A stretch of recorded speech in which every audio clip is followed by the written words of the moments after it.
ጋይስ ሽማግሌዎች አሁን ሊወርዱ ነው ወደ ሴቷ ቤት ለመግባት ማለት ነው።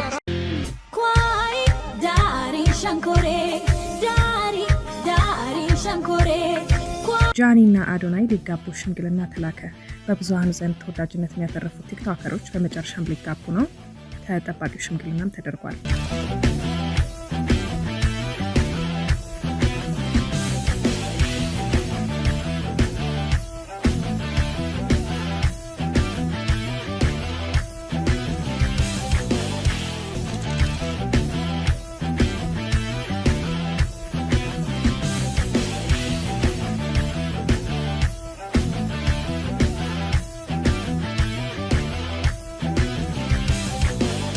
ጃኒና አዶናይ ሊጋቡ ሽምግልና ተላከ።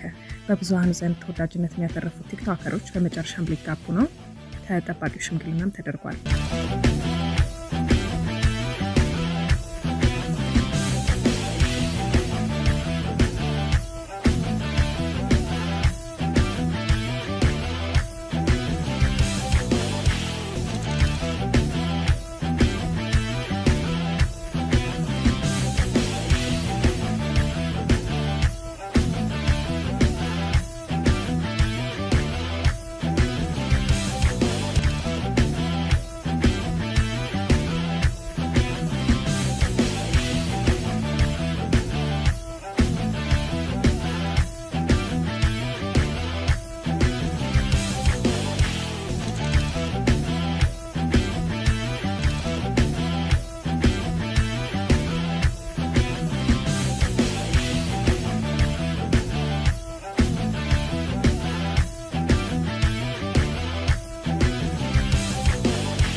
አዶናይን ያስለቀሰ ሽምግልና መደረጉን ምንጮቻችን ገልጸዋል።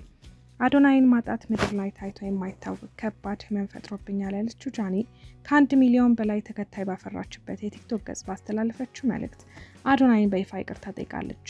አዶናይን የመሰለ ንጹህ ልብ ያለው ፍቅረኛ ማጣት የማይታሰብ ነው። ስላስቀየምኩን በጣም ይቅርታ ልጠይቅ እፈልጋለሁ። እስከዛሬ ድረስ ዝም ያልኩት ስሜታዊ ሆኜ እንዳላስቀየምህ ነው ያለችው ጃኒ ከአዶናይ ጋር ተቃቅፎ የሰራቻቸውን ቪዲዮ አጋርታለች። ከዚህ ቀደም የጃኒ ልጥፎች ሪፖስት በማድረግ የሚታወቀው አዶናይ ግን ዝምታን መርጧል።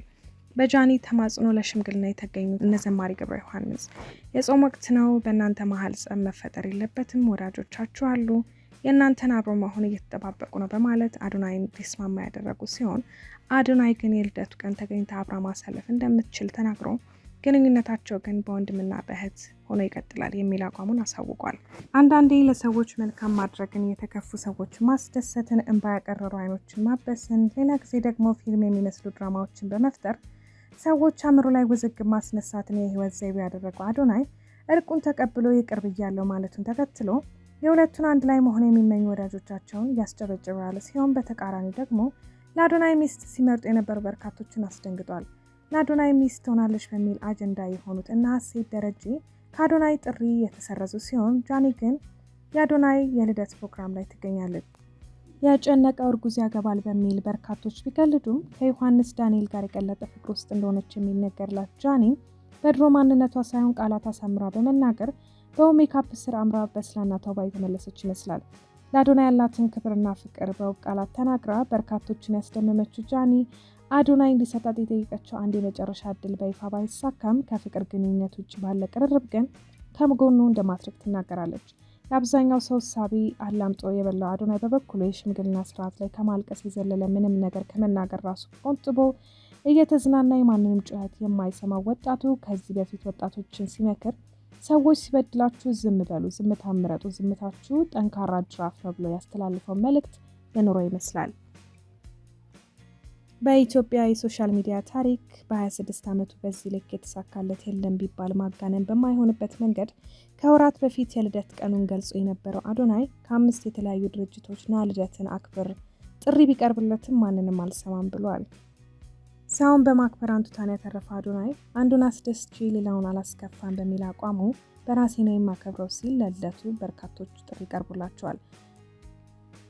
ህዝቡን ማስደነቅና ማስገረም የማይሰለችው አዶናይ ብርሃነ ሌሎች አርቲስቶችንም ለመርዳት እንቅስቃሴ ላይ ነው ተብሏል። ከህዝብ ተፈጥሮ ለህዝብ መሮንን በተግባር እያሳየ ያለው አዶናይ ልደቱን በደማቅ ሁኔታ እያከበረ እንደሚገኝም ተሰምቷል። ታዋቂውና በብዙዎች ዘንድ ተወዳጅነትን ያተረፈው ጉርሻ ፔጅ አዶናይን በተመለከተ ይህንን ብሏል።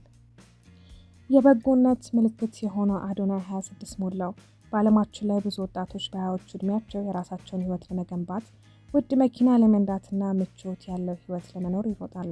አንዳንዶች ደግሞ ከሩቅ ሆነው ሀገራቸውን ይረሳሉ። ዛሬ ላይ ግን ስለ አንዱ ለየት ያለ ወጣት እናወራለን፣ ስለ አዶናይ። ከካናዳ ቅዝቃዜ ውስጥ ሆኖ በቲክቶክ ውስጥ የኔ ቆንጆ እያለ የኢትዮጵያ ሴቶችን የብርታት ቃል መዝራት ጀመረ። ብዙዎች በሶሻል ሚዲያ ብቻ ነው ብለው ሲያስቡ፣ እሱ ግን ቃሉን በተግባር ሊፈጽመው ጓዙን ጠቀለለ። የካናዳ እነሆ በዛሬው ፕሮግራማችን ተወዳጁ አዶናይ ብርሃነና ጃኒን የተመለከቱ አነጋጋሪ መረጃዎች ይዘን መጥተናል። እነሆ አብራችሁን ቆዩ።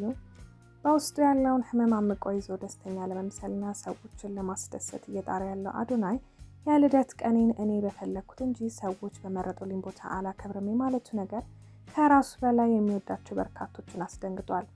በአሁኑ ሰዓት ከህዝቡ ገደብ የሌለው ፍቅር እየተቸረ ያለው መልከ መልካም ወጣት አዶናይ ከጃኒ ጋር የነበረውን አለመግባባት ለመፍታት የያዘው ቀጠሮ ላይ ለመገኘት ግድ ሆኖበታል።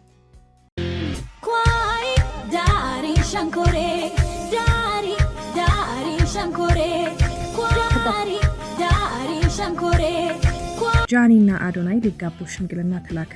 በብዙሃኑ ዘንድ ተወዳጅነትን ያተረፉት ቲክቶከሮች በመጨረሻም ሊጋቡ ነው። ተጠባቂው ሽምግልናም ተደርጓል።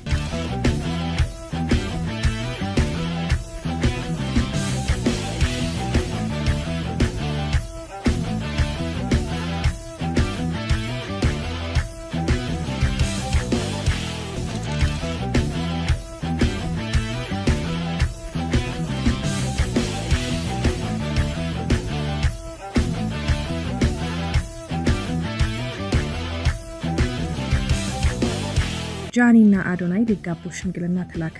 በብዙሃኑ ዘንድ ተወዳጅነትን ያተረፉት ቲክቶከሮች በመጨረሻም ሊጋቡ ነው። ተጠባቂው ሽምግልናም ተደርጓል።